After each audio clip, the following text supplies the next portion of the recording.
Motorcycle অ্যাক্সিডেন্টের মতো ভয়ঙ্করতম একটা ডিজাস্টার ইদানিং এত ফ্রিকোয়েন্টলি ঘটছে যে সোশ্যাল মিডিয়ার মাধ্যমে এগুলো প্রতিনিয়তই আমাদের চোখের সামনে চলে আসছে। ভীষণ বেদনাদায়ক। এবং যে পরিবারে এই অঘটন ঘটে একমাত্র তারা জানে এটা কতটা পেইনফুল। পার্সোনালি আমি কয়েকটি পরিবারকে চিনি আমার পারিপার্শ্বিক, যাদের লাইফে এই ধরনের একটা কলঙ্ক আছে। এবং সবগুলো অ্যাক্সিডেন্টের মুখ্য বিষয় হচ্ছে সাবকনশাস মাইন্ডে গাড়ি ড্রাইভিং করা।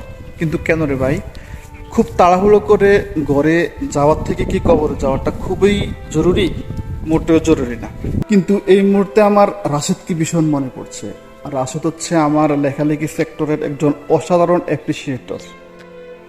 যে ওরা মাঝে মধ্যে মানে রাশেদ আর রাশেদের বড় ভাই মাঝে মধ্যে আমার পড়াতে আসতো এবং আমার সঙ্গে ফার্মেসিতে খুব ভালো একটা সময় কাটতো।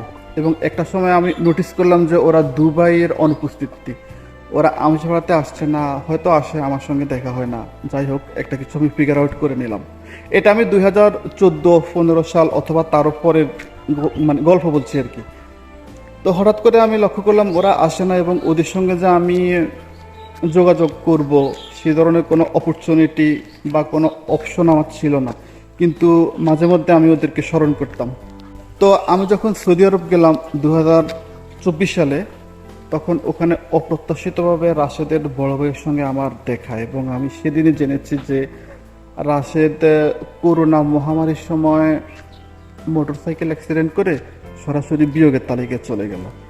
এবং এই ঘটনাগুলো মানে বর্ণনা করতে ওখানে যে একটা ইমোশনাল সিচুয়েশন ক্রিয়েট হয়েছে এটা আমি আর নাই বলি।